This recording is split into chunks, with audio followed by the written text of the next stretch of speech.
Hour. Talk radio with bites. We're Pet Life Radio, the #1 pet radio network. Let's talk pets.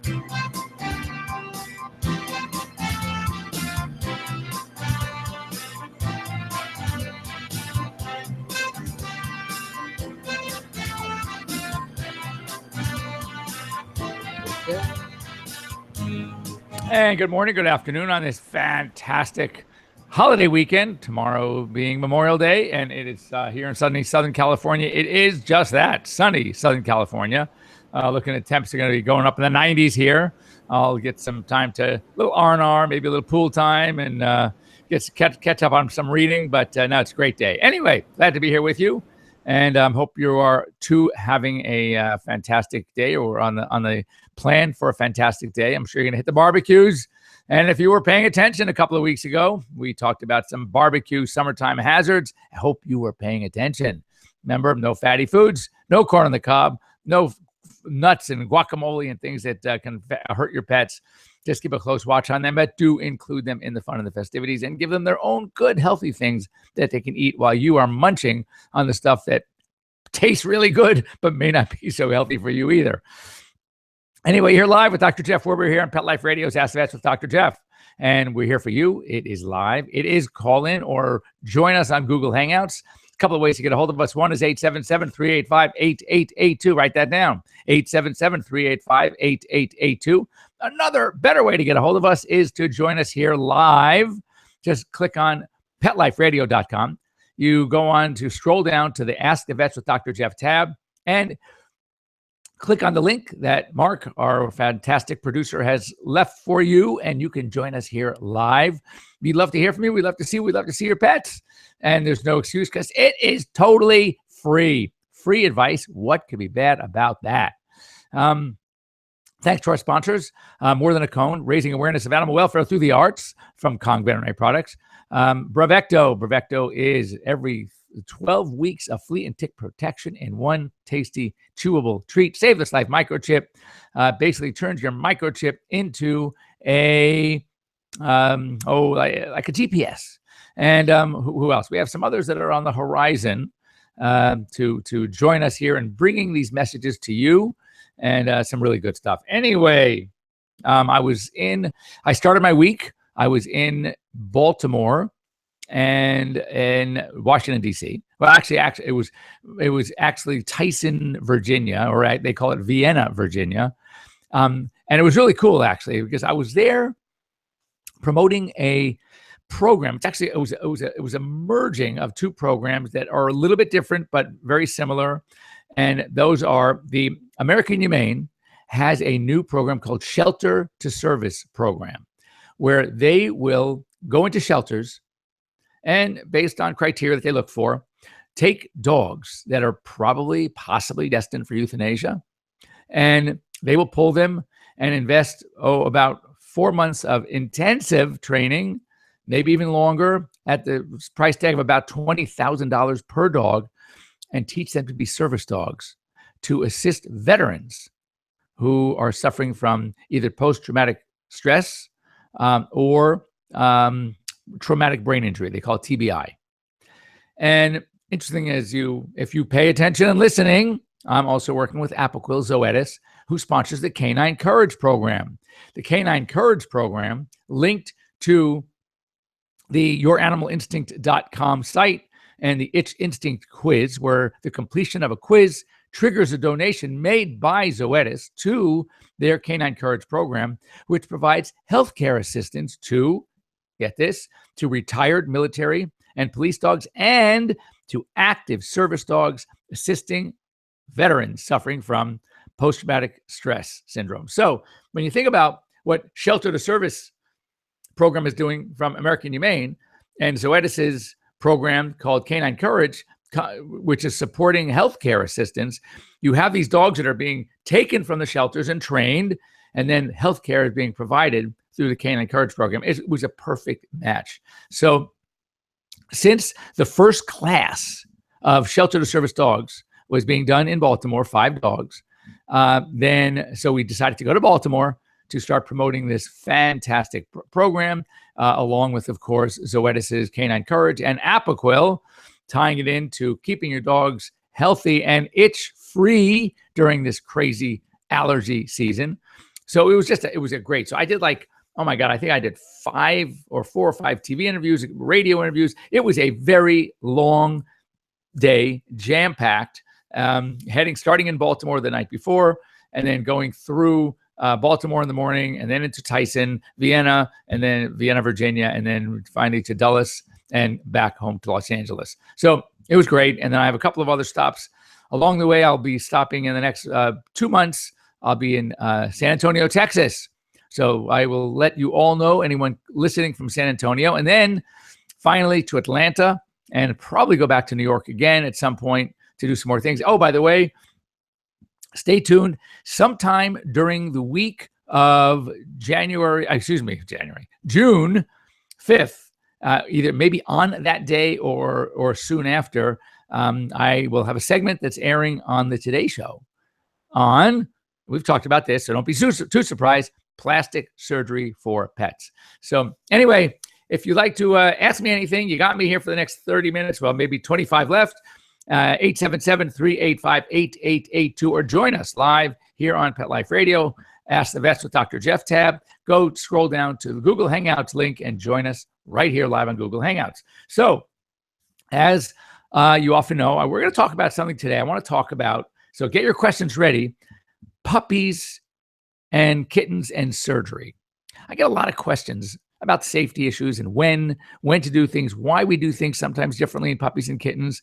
And I think it's just for those of you who are having been faced with scenarios where you have to make a decision, maybe I can give you a little insight as to why we do what we do, differences between treating something in a puppy and an adult dog, and why we do this. So anyway, first of all, perusing, as I like to do, AVMA's, American Veterinary Medical Association's Smart Brief. There were some news items that I thought was really cool. Number one, that they found that humans breeding sled dogs over 9,000 years ago, basically the Journal of Archaeological Science, they were studying an area called Zhukov, which it's an island that used to be attached to Siberia, but obviously, as land masses change, it broke away. Now it's an island.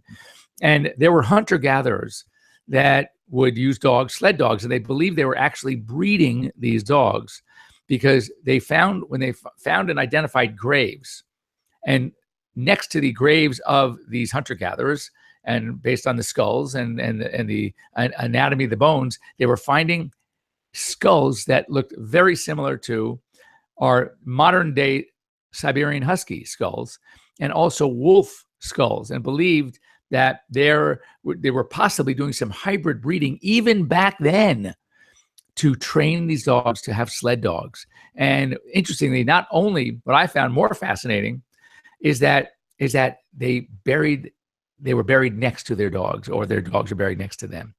And I think that's really cool. So that also indicates there must be already back then some sort of bond, some sort of attraction between the hunter-gatherer and the dog, and or hybrid, whatever. So I think that's pretty cool. As you know, we were talking about 4th of July and some of the tricks, and to provide some calming, and you have the drugs, you have the non-drugs, you have the herbs. And we talked about the Calms vest, which I really, really, really like, and it's been extremely successful.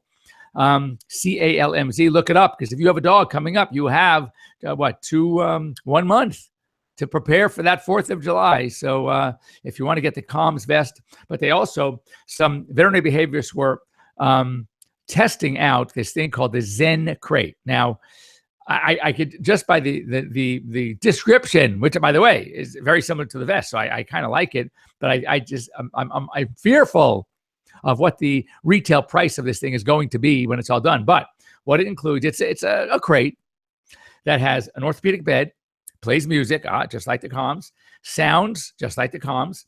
And it has some also insulation. And I thought that was pretty cool. Again, I have no idea, but if you have a big dog, I can only imagine this thing is going to be into the hundreds. If it can come in less than that, I'd be really, really surprised. So, but Look out for it. The research is now just ongoing, so nothing on the market yet. The Zen Crate. Next up, as we've known, we've talked about this before, springtime when I talk about dangerous plants, but now there's some more studies about the Japanese yew. Very dangerous, very toxic, could kill very rapidly. And the good news is, and why the story was repeated, that now because of this knowledge, even though apparently it's an ornamental, it looks pretty good, people use it for landscaping, landscapers are no longer, well, I wouldn't say no longer using, but many landscapers are no longer using it because of the acute toxicity for pets. So I think that's really cool. Now, this is an interesting story. And what it caught my eye about this was just because talking about the American Humane Shelter to Service Program, there was a pit bull that was brought into a shelter in Ohio. And this dog, they deemed non-adoptable. And as we all know, I don't have to get too graphic, what happens to dogs in general, let alone pit bulls, that are non-adoptable. But the shelter director noticed this dog had a very keen drive to it was like a focus on finding items. So he thought, well, maybe there's a chance for this dog as a working service dog. So he brings in the police department, local police department, and it turns out they were watching this dog. P.S. They brought in a trainer, trained this dog, and now this dog is one of the official drug dogs from the police department here in Ohio, which is the first pit bull that's been being used as a canine in the canine unit in Ohio and anywhere in Ohio. So I thought that was really cool. So don't give up on those pit bulls because they are fantastic dogs. Next, speaking of service dogs, here's another cute story. A Labrador Retriever trained to detect the highs and lows of blood glucose, which again, it doesn't surprise me considering the amount of nasal receptors they have in their noses. They're smelling things that we don't even think a smell exists. And for a 16-year-old kid named AJ Shulk, and he has diabetes, and he has a service dog who's there to help him monitor his blood sugar. Anyway, in the high school yearbook, guess who's pictured right next to AJ? His dog.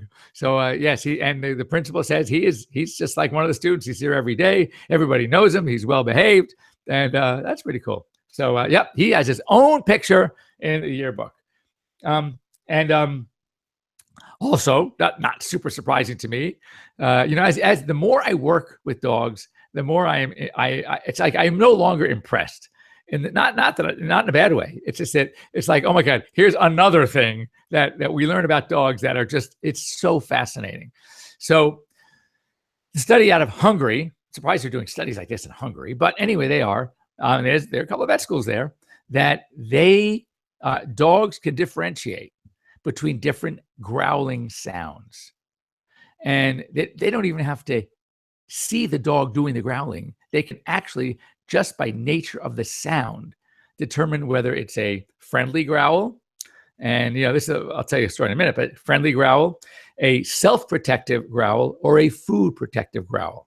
Now, I have one of my dogs is a Labradoodle, and he is so food protective. If another one of the other, I have 5 dogs. If one of the other dogs goes near him, even within 3 or 4 feet while he's eating, it won't stop him from eating. But all of a sudden you hear this. He's like, "Don't come any closer." And so no, I thought that was it's amazing. But I alluded to something interesting there.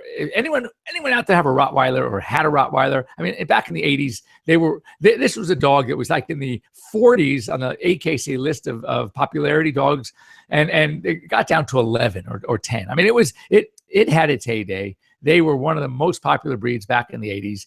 Everybody had Rottweilers. Great dogs, great protective dogs, protection dogs, good watchdogs, really good with families. But let's face it, it could be a pretty aggressive dog, which is why they're often used in police work and military work, etc. Anyway, one thing about the Rottweiler is they have a happy growl. And people that don't understand the difference between a happy growl and a not so happy growl. So here's this, I would have Rotties that would come up, put down, literally big dogs. They'd be jumping up on me, put their paws, their front paws on my shoulders. They were big, and they were licking me in the face. And as they're licking me, they're going, and you're like, are you nuts? You're sticking your face into a Rottweiler's face who's growling? But it was a happy growl, and you have to know the difference. And then there's a company that is called Animal Ortho Care. And again, I think it's based in Virginia. You got to look it up because I couldn't find it. It's Animal Ortho Care. It was a guy that makes prosthetic devices for people. And he was asked by a colleague of his years ago, who's a veterinarian, could he make a prosthetic device for a dog? So, P.S., he goes in and does it. He's done over 10,000 prosthetic devices now for dogs. And he's also done some large animals. In fact, there was a little video I saw. He did one on an elephant's front leg. So that is really, really cool. And one last thing is there is a very severe parasite called toxoplasmosis. It comes from cat feces, transmitted. I'm sure you've heard about it. Anyone who's been pregnant should know about it. Do not do any gardening. Do not clean the litter without gloves if you are pregnant, because of potential for severe birth defects and also immunosuppression. But there was a story that toxoplasma was related to psychoses and other mental illnesses in people, which was a little stretch. P.S. Bottom of the story, the final results are in by research. There is no connection between Toxoplasmosis gondii and to mental health in people. Anyway, time for that break time.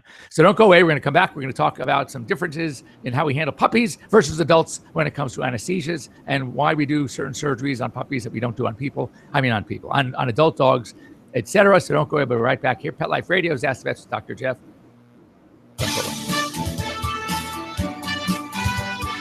We'll be right back, right after these messages. Stay tuned. As a dog, I know a lot about fleas and ticks, so trust me when I say no other tasty chew protects dogs as long as Bravecto. One Bravecto chew keeps fleas and ticks away for up to 12 weeks. Be a good human and ask your vet about Bravecto. Bravecto may cause vomiting. Not pumped about cleaning the litter box? Try World's Best Cat Litter Zero Mess, the litter that gives you 2 times better clumping and more odor control with less litter. That's right. You scoop once and you're done. No chiseling, no scraping, no crumbling, no problem. Looking for fast and easy litter box cleanup? Zero Mess. Try it. You're welcome in advance. Save $2 on World's Best Cat Litter. Visit www.saveonworldsbest.com. Molly, here's your dinner. Zeus, that's not your food. Don't let that happen to your precious cat. Elevate your cat's eating experience with the Cat Tree Tray. The Cat Tree Tray keeps your cat's food off the floor and conveniently located on the cat tree. It's the perfect way to eat. It's a beautiful wrought iron tray that easily attaches to your cat tree and keeps dogs and other critters out of your cat's dish. A must for multi-pet households. There's a 6-inch tray for large bowls and a 4-inch tray for smaller bowls. Purchase your Cat Tree Tray today. Go right now to cattreetray.com. That's cattreetray.com. CATTREETRAY.com. Hi, I'm Dana Humphrey, the founder of Whitegate PR. We have been specializing in PR and marketing in the pet industry for over 10 years. If you have a pet product or service you would like to promote, give us a call. We can help create awareness for your brand on TV, radio, magazines, newspapers, and blogs. Feel free to reach me directly at 619-414-9307 or learn more on our website at whitegatepr.com or follow us on Facebook. What's better than a dog? The answer is nothing. Well, world peace would be pretty good, but let's be realistic. The only thing better than a dog is hundreds, nay, thousands of dogs, all together at the greatest dog show in the history of Western civilization and quite possibly the universe.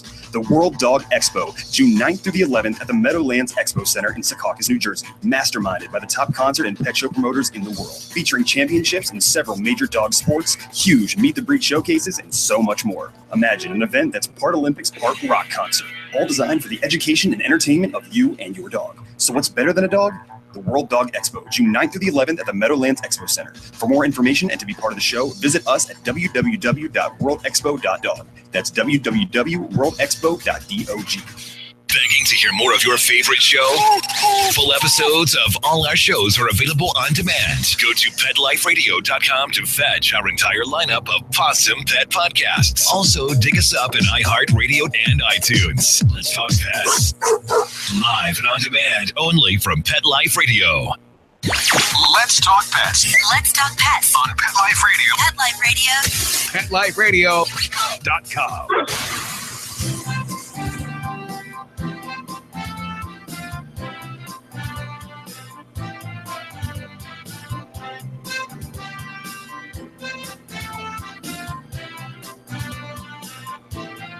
Okay. And welcome back. You're here live with Dr. Jeff Werber. You're here, your host on Pet Life Radio's Ask the Vets with Dr. Jeff. And in the 9 minutes or so remaining, I want to talk about a couple of things. So I get a lot of questions. We talk about like surgeries and when and why to do, and anesthesia and puppies and kittens, et cetera. And first of all, understand that, yes, many times we need to anesthetize, and we have. Trust me, everything is done very safely. Now the modern anesthetics are amazing. The monitoring equipment is amazing. I mean, you wouldn't not do a life-saving surgery or a major surgery if needed on a baby who is premature. They do it all the time, and so it's really no different. So of course, when you think about the basic surgery, probably the first surgery you're going to do on a young dog or cat is going to be their respective spay or neuter. Many of the shelters and rescue groups are doing them very early. They call it early spay neuter. I am not a fan. I'm not a fan because of the anesthesia. They do well. I'm more. It's a practicality issue, and there are many things we're learning now that are attached as potential issues with early spay neuter. The first of which, in small breeds of dogs especially, we have a problem called retained deciduous teeth. These are baby teeth that haven't fallen out on time.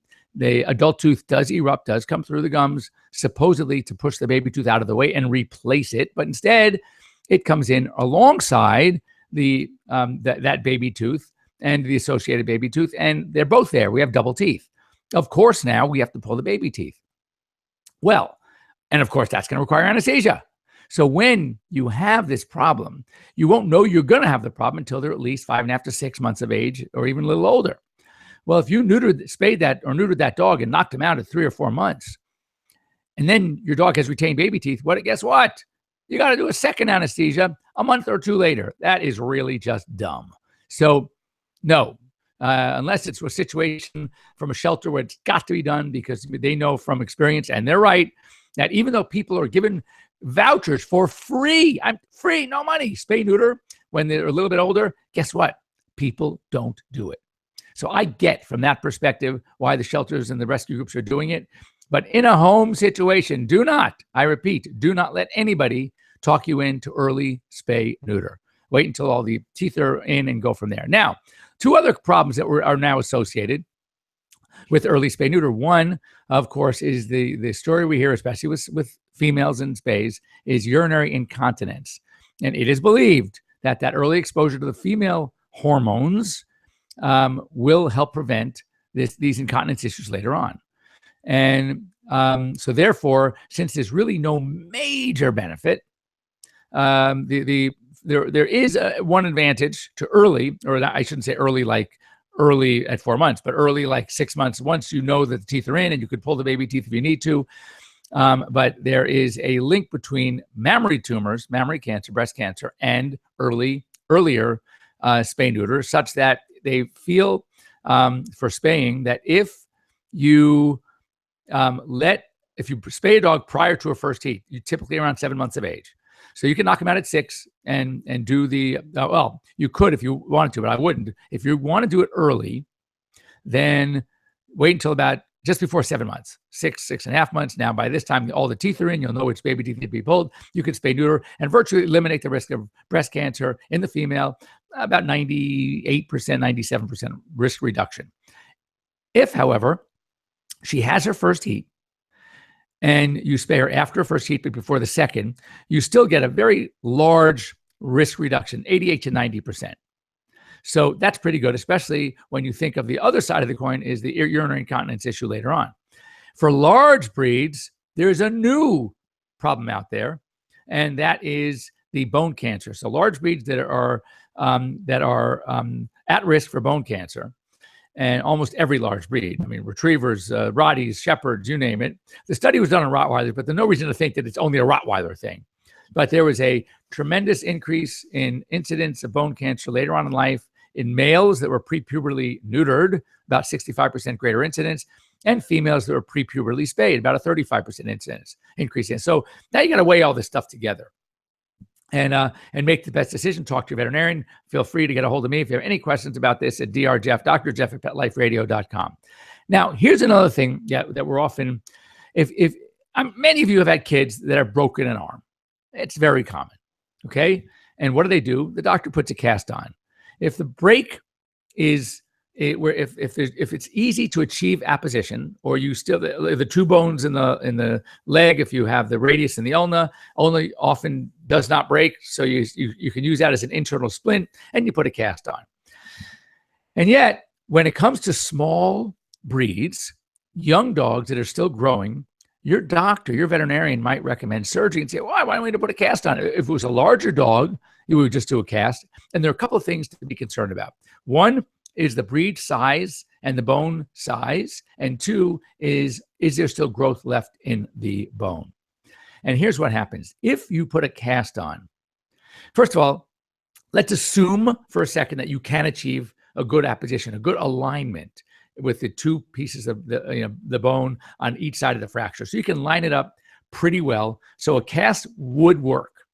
But you got to ask yourself, if you have bones that are still growing, we worry about what's called fracture disease, because you're going to get some problems where that joint is going to freeze while it's in that cast for the 6 weeks.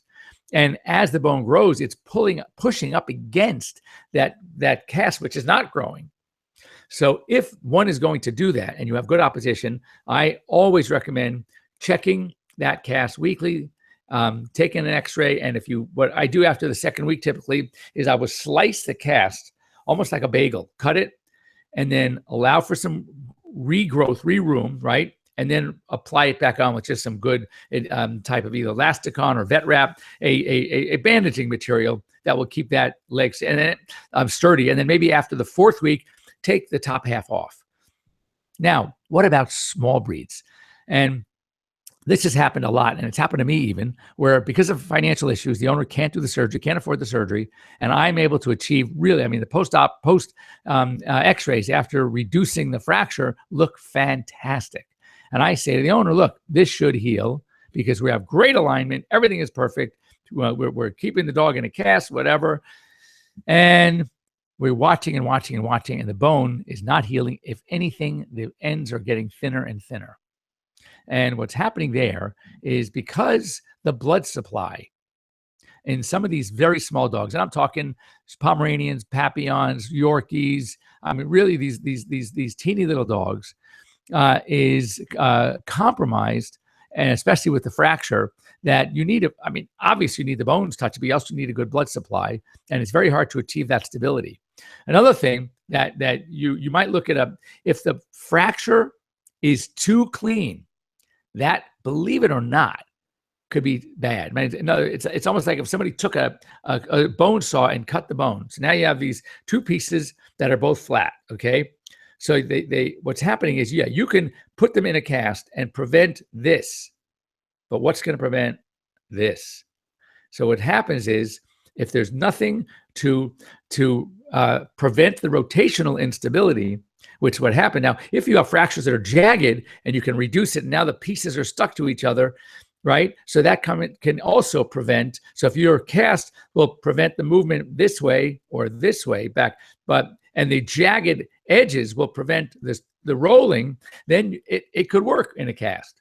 But if it's too clean a fracture, it often won't work. So the point is that there's a lot to think about. We have to think about the growth potential. Is there still growth going on in the bone?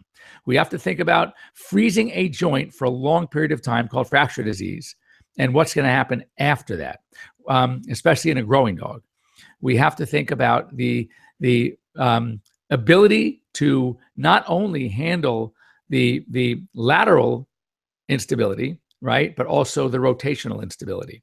So these are all things that have to be concerned. So you can't always say, because you can't tell a dog, okay, I don't want you to do this, or put him in a sling, and as we would do with people. So it is often different when treating a dog and treating a person with some things. So when it comes to fractures, listen to your veterinarian, listen to the suggestions. If you have any questions, you might want to talk to a board certified veterinary surgeon, and kind of go through the pros and cons. Or sometimes what I'll do is I will tell the client, look, if money's a real issue, we could try this. No promises, no guarantees. And we try to go through all this stuff with them. Many times it works, and sometimes it doesn't. And then we end up having to do the surgery anyway. But sometimes, yes, is it worth a couple $100 to save a couple $1,000? So anyway, there you have it. Thanks for joining me here on this wonderful Sunday of a 3-day Memorial Day holiday weekend. We hope you have a great time. Hope wherever you are, it's nice and sunny. If you're going to barbecue, which I'm sure you're going to do one of these 2 days, we all do, make sure you keep your pets safe. Once again, thanks to More Than a Cone, Kong Veterinary Products, More Than a Cone, to Save This With Microchip, Bravecto, Flea and Tick Prevention. And you were here live as I'm signing off with Dr. Jeff Werber from Pet Life Radio's Ask the Vets with Dr. Jeff, and we will be here next week. If you have any subjects that you want to talk about, please send me a note to drjeff, drjeff at petliferadio.com, and we will have some subject matter to discuss next week. Thanks a lot. Thanks for joining me.